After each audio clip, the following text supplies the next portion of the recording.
रोज रोज त्याच प्रकारच्या भाज्या खाऊन खूप कंटाळा येतो. तर दुपारच्या जेवणामध्ये आळूवडी बनवली होती, तर त्यातलाच एक रोल मी साईडला काढून ठेवलेला आहे. तर ह्या वड्या मी छान पातळ पातळ कट केल्यात, खूप जास्त जाडही नाही आणि खूप पातळही नाही. तर इथं आळूवडीची मी आज भाजी बनवणार आहे. रोज त्याच प्रकारच्या भाज्या खाऊन खूप कंटाळा येतो, म्हणून कधीतरी असं वेगळं काहीतरी ट्राय करायचं. तर इथं मी आळूवडी छान कमी तेलामध्ये तळून घेणार आहे. तर इथे बघा अशा पद्धतीने छान मी कट करून घेतलेल्या आहेत वड्या. तर ह्या छान तळून घ्यायच्यात आपल्याला. गॅस मी मिडियम ठेवलेला आहे. खूप पातळ कट करू नका, मिडियम कट करा. आणि कांदा स्वच्छ मी धुवून ठेवले होते पाण्यामध्ये. तर हेही छान बारीक चिरून घ्यायचं आपल्याला, खूप मोठा जाडसर चिरायचा नाही, बारीक चिरायचा. कोथिंबीर चिरून घेतली, एक टॅमॅटो स्वच्छ धुवून तोही चिरून घेणार आहे मी मिक्सरच्या भांड्यामध्ये.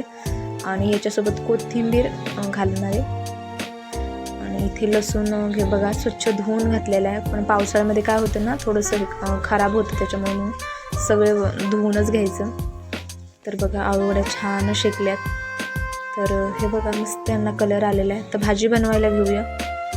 तर इथं मी भाजीसाठी 1.5 चमचा तेल घातलेले, का तर वडीला पण आपण तेल घातलेले, त्याच्यामुळे इथं तेल कमी वापरायचं. दालचिनीचा तुकडा घातलेला आहे, त्यासोबत 2 तेजपानं घातलेले आहेत आणि जिरं घातलेले. तर जिरं छान फुललं पाहिजे तेलामध्ये, म्हणजे भाजीला छान चव येते. तर इथं बघा हे जिरं किती छान फुलले. जिरं जेव्हा छान फुलून देतो ना, तर मग पदार्थाला कोणत्याही छान चव येते. तर इथं बारीक चिरलेला कांदाही घालून घेतला आहे. तर कांदा छान परतून द्यायचा. तर हे बघा छान कांदा परततोय. तर तुम्ही जर चॅनलवर जर नवीन असाल तर चॅनलला सबस्क्राईब मात्र नक्की करा. तर बघा छान आता मी ही टॅमॅटोची जी प्युरी बनवून घेतलेली ना, ती याच्यामध्ये घालून घेणार आहे. आणि ही छान परतायची. टॅमॅटोचा कच्चेपणा पूर्णपणे निघला पाहिजे. मीठ कमी घालायचे, का तर वडीमध्ये पण मीठ घातलेलं आहे. घरातला साठवणीचा मसाला घातलेला आहे आणि थोडंसं धना पावडर, हळद, मीठ घातलेले. एवढेच इथं मसाले मी वापरलेले आहेत. तर बघा छान इथं कोथिंबीर घातली, मसाल्याला छान तेल सुटले. तर हे बघा छान परतून घ्यायचं. याचा वास आता खमंग यायला लागलेला आहे. तर बघा तर याच्यामध्ये मी छान मिक्सरमध्ये जे टॅमॅटो वाटलं होतं ना, त्याच्यामध्येच मी पाणी हे करून घातलेलं आहे याच्यामध्ये.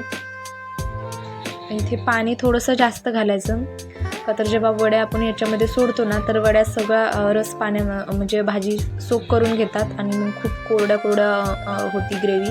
त्याच्यामुळे दाटसर ग्रेव्ही नाही करायची, थोडीशी पातळ ठेवायची.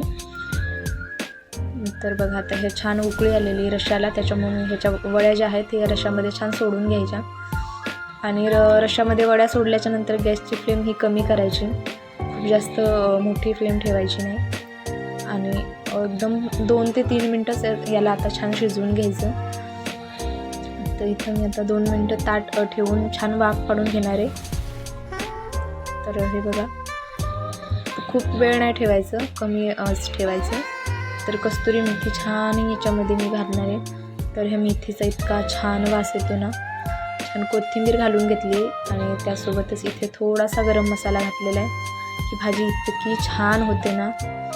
तर बघा मी वड्या छान अलटी-पलटी करून घेतलेल्या आहेत. तर आज भाकरी किंवा चपाती दोन्ही खाण्याची इच्छा नव्हती, त्यामुळे इथं मी छान गरमागरम फुलके बनवणार आहेत. तर तुम्ही बघू शकता छान हे फुलके ना मस्त होतात गरमागरम खाण्यासाठी. संध्याकाळच्या जेवणासाठी खूप छान आहे.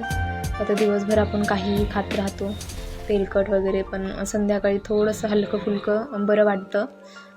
तर इथं मी छान हे फुलका बनवून घेतलेला आहे. हा छान शेकून घ्यायचा. तर बघा तुम्ही अशा पद्धतीने तव्यावर पण फुलका फुगवून घेऊ शकता किंवा डायरेक्ट गॅसच्या फ्लेमवर पण शेकवू शकता. तर व्हिडिओ माझा पूर्ण पाहिल्याबद्दल तुमचे मी खूप खूप जास्त आभारी आहे. तर बघा किती मस्त दिसतोय ना. तर मी स्वतः असेच फुलके बनवत असते, म्हणजे तव्यावरती शेकून. पण तुम्ही गॅसवर जर तुम्हाला डायरेक्ट असे जर शेकवायला आवडत असेल तर तुम्ही असे पण करू शकता. तर बघा असे पण खूप पटकन टम्म फुगतात.